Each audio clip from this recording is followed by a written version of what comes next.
it's undeniable. You know what I mean? It's undeniable as to the path that you've come from. It's almost more predictable to be able to say this kid's just cracked on. Yeah. Right. And that fascinates me that people still find the excuses for their own inadequacies. You're absolutely correct. Now, I want to come back to what you said about yourself. Is it safe to say then the only person that can really piss you off is you? Yeah, like deep down, yeah. Yeah. Has that caused you any problems? Yeah. Like, has it caused you like problems in a sense? Because you said you lied on the floor on Christmas Day going, fuck, I could do so much more. Like that's fairly hectic, right? So well, mate, I'm used to it. I've lived with it for 28 years. Yeah, true. So, but how do you process that, man? Like, how do you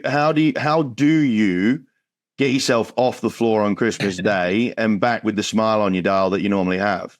Yeah, I mean, like your greatest strength is your greatest weakness, right? So my greatest strength is I'm always going to feel like I can do more. My greatest weakness is when's enough. Like when do you feel like you? So I think the first step to any change or understanding is awareness. So yep. Like I think that the fact I'm aware of that when you're on the floor, you can just say to yourself, "Don't be stupid." You're doing all right. I think it's I just joke about it that. Like it's an illness where you're like, I say as a joke, it's an illness where you always want more, you always want to grow, you always want to be better. And I have to be really conscious of that with my team because like they'll do an amazing job, right? And we'll pull this awesome roadshow off for Wingman. And all I'm thinking is, that was awesome, but we probably could have done these things better. I have to be aware enough to say in the moment, let's not talk about that for the next week. Let's celebrate what we've done and let's talk about that at the right time. Otherwise, it can become deflating.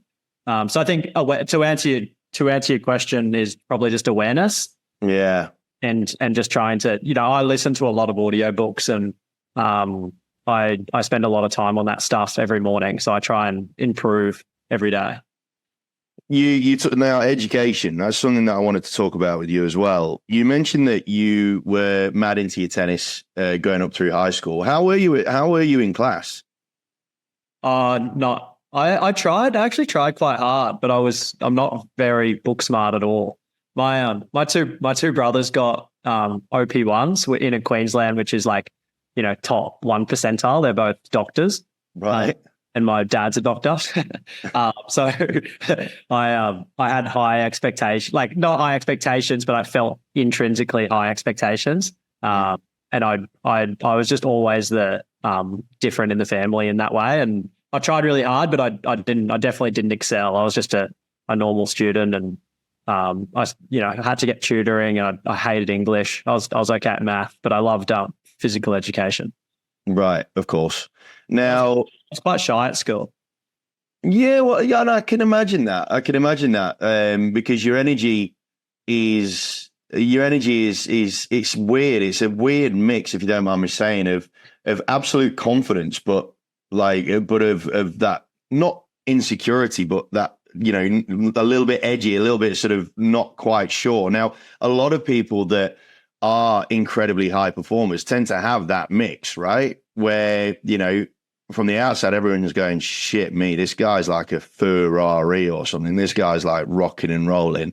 But the vulnerability in your energy, which would probably end up contributing towards your success anyway, because everyone's going, this lad's legit, clearly. And that's why it surprised me about the tall poppy thing, because you do clearly have a vulnerability to you that isn't a weakness. It's just an acceptance. You talk about self-awareness, right? The ability to work with that instead of trying to fight against it is fairly incredible, I've found. And that's one thing I've definitely observed is that those that can work with their vulnerabilities are the ones that really start kicking on, really start kicking on. Now, in terms of that awareness piece, because at the minute, the way this conversation's gone, it's like you're the second coming or something, right? You are this very, very unique individual. And I don't want to make your ego get too high, mate, because I know you're heading off to New York and there's some big players over there, to be fair. Yeah, that make me feel real small. Exactly. Bit different to Brizzy. I don't think we're in Kansas anymore, Joe. What would you say, and it's probably relating to your self-doubt or your self-critique, shall we say, but what would you say, and you've just mentioned there, just briefly, that you don't consider yourself as tremendously book smart as such. What would you say your limitations are when it comes to that awareness piece?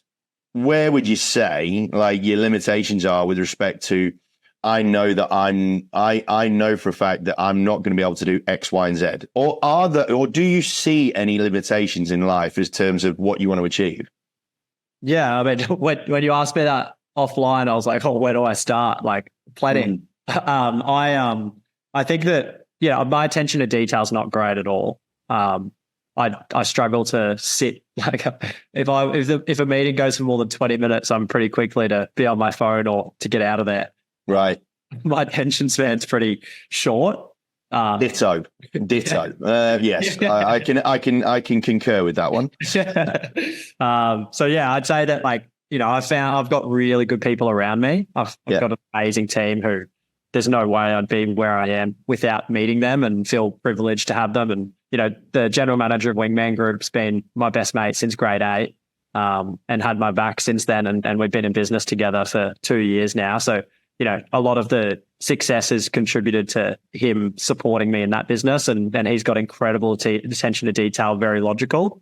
Yeah. So he's been amazing. So yeah, like, I love to create and innovate and create change and, have a lot of fun. And I am the last person. My limitations is definitely on the operations of anything, including life, like booking my flight to New York. I couldn't even do it. I had to have someone help me actually book my flights and make sure my passport was valid. And oh man, I love it. And I really like the thing that you've highlighted there, gang, which is really important for your notes, is the need to be interdependent. Like, 7 Habits of Highly Effective Humans, and I've said this on 1 or 2 podcasts, on 1 or 2 episodes already.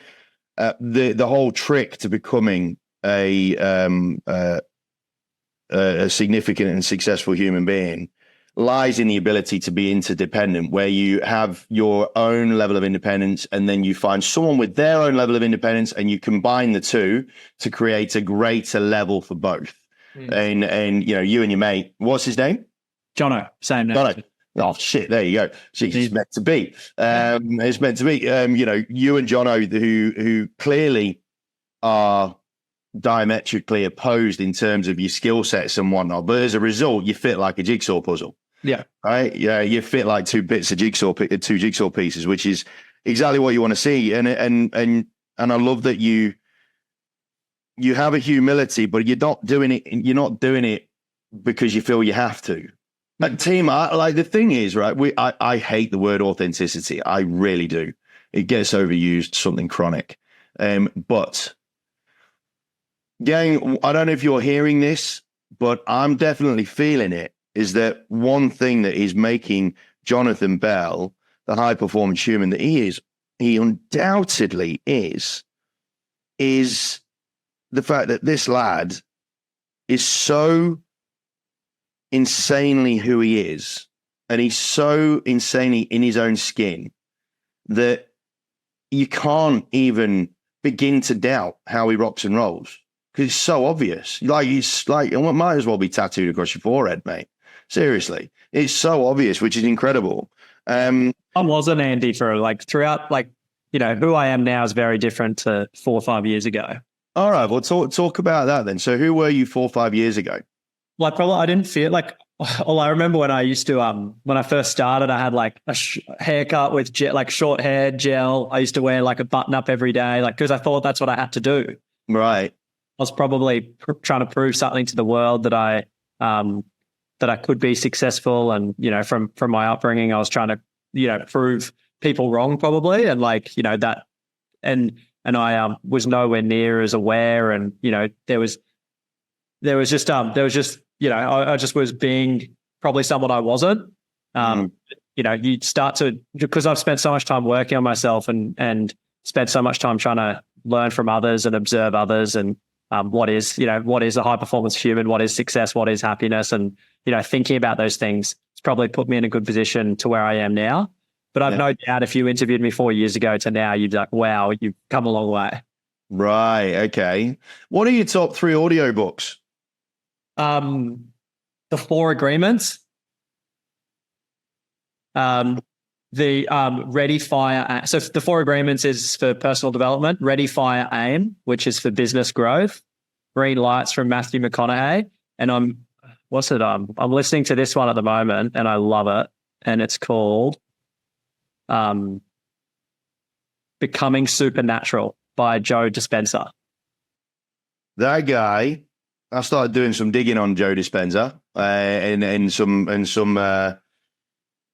work on him with regards to all your neurochemicals and all that sort of stuff. Because I got introduced to him because of my desire or my aim, which is to get off mental health medication and all that sort of stuff, because it fucks with you. And if you try and get off it, it's not the easiest ride in the world. And he talks a lot about how you can regulate and reconnect your neural pathways and how to do all that. It's interesting. What's lighting your fire about him? How much people just are only 5% of their being is actually decision making, and 95 is just habits. Like I just thought it's so, like everyone's just from past traumas and from the life that they've lived. Every decision they make is based off things of the past that's happened to them. Yep. He's got this like 13-minute YouTube video. It's incredible. Bryce Holdaway, a mate of mine, sent it. Really good guy, sent it to me, and it was like I listened to it probably 2 to 3 times a week now. And he just talks about how everyone wakes up in the morning, has a coffee, checks their phone, gets back into the life they lived yesterday. And it's just this big pattern, and people never change. So I love, it just reminds you, like, what are you thinking about in every single minute of the day, all the thoughts that you're having and what's positive, what's negative, and what's from past traumas, and what are you changing? There's a lot in that, but yeah, probably just the habits and how to break habits. I want to take a left-hand turn just very quickly, if I can, mate. I'm conscious that you've got a fair bit on your plate in a minute. Going back to when you got started and you started your property management business, and it didn't require a lot of capital, we sort of brushed over that. And I want to get practical for a second, if I may. How did you raise the capital to get going? Because a lot of people that question, my sort of goals around helping to make high performance more accessible to more human beings, probably one of the key prohibitive arguments is, how did he get the capital? How did that lady even fund it? Right. I'm 2 kids in, I'm 3 kids in, I'm a single parent, I'm a stud of this, I'm a that, I'm the other. I can't afford to crack on with that. I can't afford the capital to do that. Right. So, mate, talk to me about, let's really dig into, you said that people will have a crack at you because they reckon that mummy and daddy paid for it. I wish. Yeah. So let's go the other way, mate. Let's dig into that a second and get practical. So tell me, what was it that you were doing, and what was it that allowed you, or what habits did you have that allowed you to generate the capital in order to give something a crack? Yeah. Well, you don't really need, like, I was lucky, right? When I started, I was 23. I had no overheads. I didn't own anything. I didn't have any kids. I had nothing to my name. So I could live off very little at the time. I was living in a $200 a week rental property in Windsor, a little 2-bed, 1-bath shitbox. And and so I only had, I paid for my real estate license. I paid for a URL of a website. I didn't have any business cards. I had no website. I just had the URL for it. And then I had a Property Me account, and I'd got a keyboard. And when you're away, I think it was $2,000.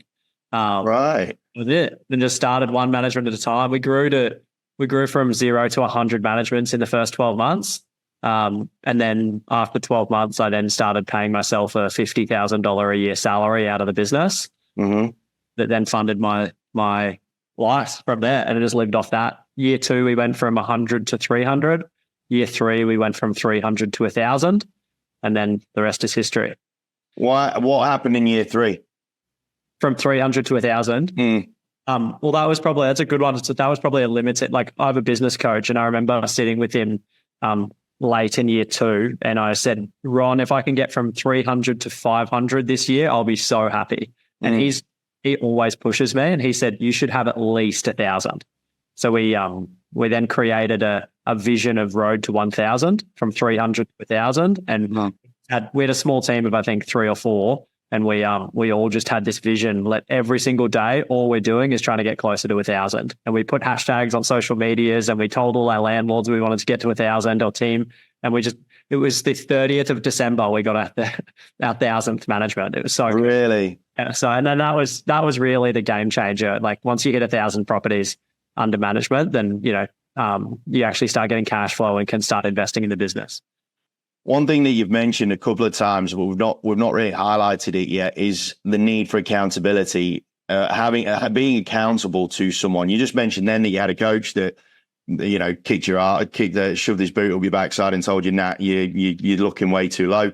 Before that, you mentioned that you've got a really good team around you. You've said that a couple of times. I've got good people around me. You got the other Jono who, hold you to account with regards to attention to detail and those sorts of things. And you've just highlighted on numerous occasions the need for good people around you, right? And you've been fortunate in finding those people, like your mate in grade 8, whatever. Likewise, I think I've got a couple of really, really cool people in my line. What about those that don't feel that they have that around them, right? What do you feel that they can do, especially younger people? What do you feel that they can do in order to start to cultivate this accountability, this group of accountability around them? Yeah, one of my biggest beliefs is you become the average of the 5 people you spend the most amount of time with. Yeah. So true. You even start speaking like people you hang around with. Yeah.